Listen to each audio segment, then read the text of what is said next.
प्रिय बच्चों, सुप्रभातम। मैं हूं चंद्रहास मिश्र और आज आप सभी लोगों का कक्षा 9वीं विषय हिंदी की काव्य खंड में जो जयशंकर प्रसाद जी द्वारा लिखित कामायनी का कुछ अंश जो आपके पाठ्यक्रम में पुनर्मिलन नामक शीर्षक से संकलित है, इस कक्षा में आप सभी लोगों का स्वागत है। और आइए उस पुनर्मिलन के द्वितीय भाग का हम आज अध्ययन करेंगे, जिसमें आपको पद्यांश के रूप में रखा गया है कि जीवन की लंबी यात्रा में खोए भी हैं मिल जाते, जीवन है तो कभी मिलन है कट जाती दुख की रातें। यहाँ से लेकर के और वग्नि शिखा प्रज्वलित हुई, इतने तक का आज आप लोगों के सामने इसका शब्दार्थ सहित भावार्थ बताया जाएगा, जिसके संदर्भ आप इस प्रकार से इसके पहले भी बताया गया है और आपको जानकारी है कि हर पद्यांश के बाद उसका एक संदर्भ होता है, जिस संदर्भ में आप लिखेंगे कि प्रस्तुत पद्यांश हमारी पाठ्यपुस्तक हिंदी के काव्य खंड में संकलित जयशंकर प्रसाद जी द्वारा रचित प्रमुख महाकाव्य कामायनी के से उद्धृत पुनर्मिलन नामक शीर्षक से लिया गया है, जिसके रचयिता जयशंकर प्रसाद जी हैं, ऐसा लिखेंगे। इसके बाद आप प्रसंग में आ जाएंगे, तो प्रसंग की दृष्टि से आप यहाँ लिखेंगे कि इसमें क्या बताया जा रहा है, वह हो जाएगा प्रसंग। और इस प्रकार से आपको रेखांकित अंशों के जो भाग होंगे उसकी व्याख्या करनी होगी। आप पूरे की पहले भावार्थ और शब्दार्थ देखें। तो आइए शुरू करते हैं हम कि जीवन की लंबी यात्रा में खोए भी हैं मिल जाते, जीवन है तो कभी मिलन है कट जाती दुख की रातें। श्रद्धा रुकी कुमार श्रांत था मिलता है विश्राम यहीं, चली ईड़ा के साथ जहाँ पर वग्नि शिखा प्रज्वलित रही। यहाँ इसके पहले आपको प्रसंग में बताया गया है कि घूमते घूमते श्रद्धा जब ईड़ा के पास पहुँचती है और उसका जो करुण पुकार है कि कैसे वह घूमते घूमते किस तलाश में, मनु की तलाश में, माँ और बेटे दोनों एक साथ घूमते हुए चले आ रहे थे।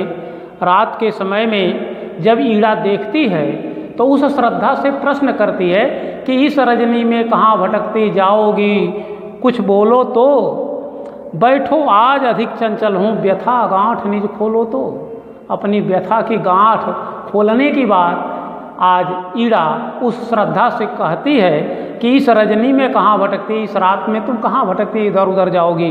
क्योंकि श्रद्धा पूछ रही थी कि कोई ऐसा है जो बता दे दया करके कि मेरा मनु कहाँ गए हुए हैं। मैं उसी बावले को खोजने के लिए इधर उधर भटक रही हूँ। यहाँ जब ईड़ा मिलती है तो ईड़ा उस श्रद्धा से कहती है कि इस रजनी में कहाँ भटकती जाओगी, कुछ बोलो तो, बैठो आज अधिक चंचल हूँ व्यथा गांठ निज खोलो तो। मेरी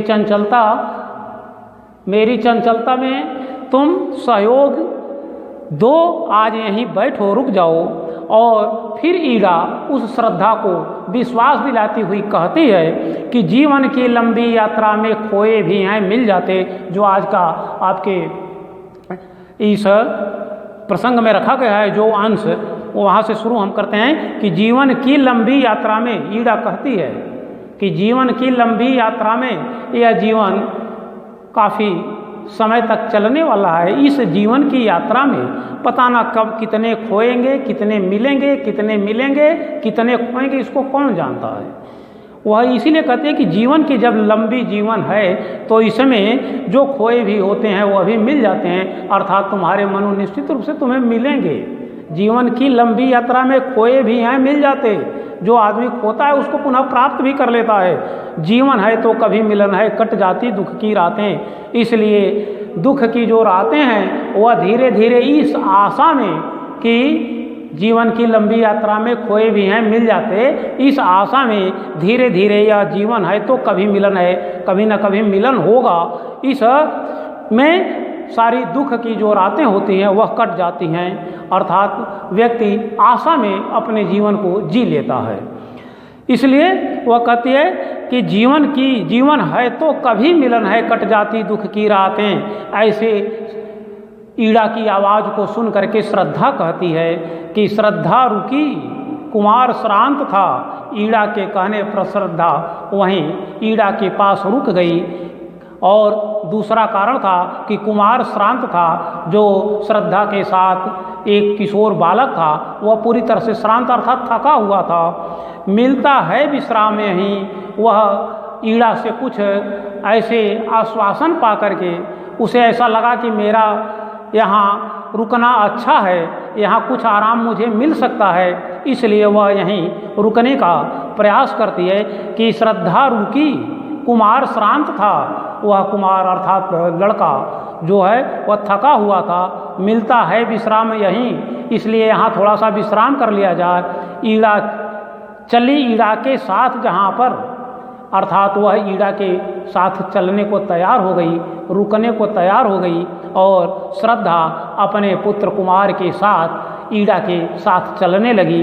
वह्निशिखा प्रज्वलित हुई, उस स्थान तक ईड़ा के साथ वह चली गई जहाँ वह्निशिखा अर्थात आग के लौ निकल रहे थे, जहाँ आग जलाई गई थी और उस आग से लौ निकल रहे थे, अर्थात आग के से निकलने वाले लौ का प्रकाश चारों तरफ फैल रहा था। सहसा धधकी बेदी ज्वाला, क्या देखती है वहाँ जाने पर श्रद्धा कि सहसा धधकी बेदी ज्वाला मंडप आलोकित करती। कामायनी देख पाई कुछ पहुँची उस तक डग भरती। वहाँ एकाएक उसी बीच में जो वेदी ज्वाला अर्थात जो वहाँ ईड़ा के उस स्थान पर जो वेदी बना करके अग्नि जो प्रज्वलित किया गया था, उसमें अचानक एकाएक अर्थात श्रद्धा के वहाँ पहुँच जाने पर एकाएक जब वेदी की अग्नि जल करके धधकने लगी एकाएक, तो मंडप आलोकित करती पूरे मंडप को, पूरे घर को प्रकाश फैला दी, आलोकित अर्थात प्रकाशित करने लगी। कामायनी देख पाई कुछ, ऐसे में कामायनी यहाँ श्रद्धा को कहा गया है कि कामायनी देख पाई कुछ पहुँची उस तक डग भरती। उस आलोक में, उस प्रकाश में जो अचानक ही वेदी ज्वाला से उठने वाले जो लौ थे, उस प्रकाश में वह कुछ देख करके उसके पास तक अर्थात पहुँची उस तक डग भरती, कुछ देख करके उसके पास तक पहुँचने का प्रयास किया, अर्थात उधर अपने कदम बढ़ा दी। और ज्यों ही वहाँ तक पहुँची तो उसे क्या दिखाई दिया कि और वही मन घायल सचमुच, तो क्या सच्चा स्वप्न रहा। जब श्रद्धा ने देखा उस प्रकाश में, उस जो मंडप को आलोकित करने वाला प्रकाश था, उस प्रकाश में जब ईड़ा ने देखा, श्रद्धा ने देखा कि यह तो सचमुच वही मनु हैं जो निश्चित रूप से शायद घायल हो करके ही लेटे हैं, तो क्या मैंने जो रात में स्वप्न देखा था वह सच रहा। अर्थात मैंने जो स्वप्न देखा था वह स्वप्न यहाँ पूरी तरह से सच निकला। इसलिए यहाँ प्रसाद जी लिखते हैं कि और वही मन घायल सचमुच, तो क्या सच्चा स्वप्न रहा। सचमुच जिस अवस्था में स्वप्न में श्रद्धा मनु के विषय में देखती थी, आज वही साकार उसको सामने दिखाई दे रहा है। इसलिए उसे यह प्रतीत हो गया कि मेरा जो स्वप्न था वह सच्चा था। तो क्या सच्चा स्वप्न रहा। आह प्राण प्रिय, ऐसा कह करके मनु को उस घायल अवस्था में देख करके, जिसकी तलाश में वह बन बन भटक रही थी अपने पुत्र के साथ, वही श्रद्धा उसके मुंह से एकाएक निकल गया कि आह प्राण प्रिय, यह क्या, आप इस अवस्था में इस तरह क्यों यहाँ दिखाई दे रहे हैं। घुला तुम यूं, तुम्हारी स्थिति इस प्रकार हो गई है, अर्थात आप यहाँ घायल होकर के क्यों लेटे हुए, ऐसा उसे उसके मुंह से अनायास ही निकल चुका। घुला हृदय बन नीर बहा, जिसके कारण प्रेमवश उसका हृदय पूरी तरह से घुल गया था और उसके हृदय में जो कुछ भी था वह आँखों के आंसू के रूप में बाहर निकलने लगा। अर्थात अंदर की जो पीड़ा थी वह पीड़ा आज आंसू के रूप में उसके आँखों से बाहर निकलने लगा। इस स्थिति को देख करके, अर्थात श्रद्धा जब मनु को देखती है और घायल अवस्था में देखती है, अपने देखे हुए स्वप्न पर विचार करती है, तो उसे ऐसा लग जाता है कि मेरा जो स्वप्न था वह साकार है और मेरे प्राण प्रिय अर्थात मनु इस घायल अवस्था में जो अचेतावस्था में लेटे हुए हैं उनको उसकी पीड़ा बढ़ गई और वही पीड़ा उसके आँखों से आंसू के रूप में बाहर निकलने लगा। ईड़ा चकित श्रद्धाया बैठी वह थी मन को सहलाती। ऐसा देख करके ईड़ा चकित हो गई कि इन दोनों का प्रेम, परस्पर के प्रेम को देख करके ईड़ा चकित हो गई। आंसू बहाते हुए श्रद्धा को देख करके वह चकित हो गई। श्रद्धाया बैठी, उसके पास श्रद्धा आकर के बैठ गई। वह थी मनु को सहलाती और मनु के पास बैठ करके वह अपने हाथों से मनु को सहलाने लगी। अनुलेपन सा मधुर स्पर्श था। जब श्रद्धा अपने हाथों से मनु को स्पर्श करती है तो मनु को ऐसा लगता है कि अनुलेपन सा, ज्यों ही श्रद्धा के हाथों से मनु का स्पर्श होता है तो वह अनुलेपन के समान, अनुलेपन का अर्थ होता है किसी के शरीर पर दवा लगाना। अनुलेपन सा मधुर स्पर्श था, व्यथा भला क्यों रह जाती।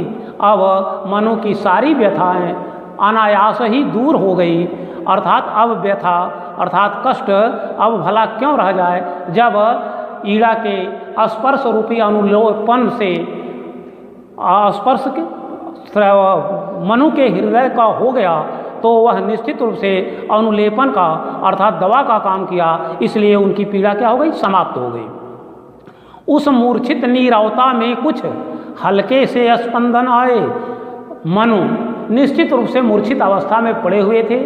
जब ही श्रद्धा का स्पर्श हुआ तो वह दवा का काम किया और उस दवा के द्वारा उनका जो मूर्छा था वह थोड़े देर के लिए टूटने लगा, अर्थात नीरवता जो था, जहाँ किसी प्रकार का कोई रव नहीं था, आवाज़ नहीं था, कोई उनके अंदर शरीर में कोई स्पंदन नहीं थे, वह उसमें अब हल्के से धीरे से स्पंदन आने लगे, अर्थात वह चेतनता दौड़ने लगी। और उस चेतनता के कारण आंखें खुली चार कोनों में।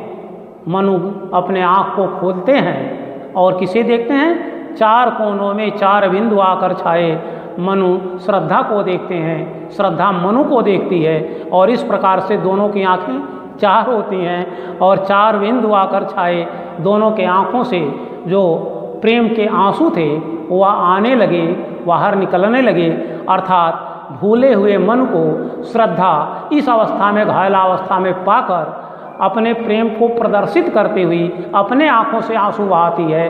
और उस एकांत मूर्छित अवस्था के बाद जब मनु को ऐसा विश्वास होता है कि मेरी श्रद्धा मेरे पास है तो उनके भी आंखों से आंसू आ जाता है। दोनों का परस्पर का प्रेम जो है वो आंसू के रूप में बाहर निकलने लगता है। आज आप लोगों के लिए बस इतना ही, और इसके बाद जो शेष भाग बच रहे हैं या अगले वीडियो में आप लोगों के सामने प्रेषित किया जाएगा। बस आज इतना ही। आप लोगों को बहुत बहुत धन्यवाद।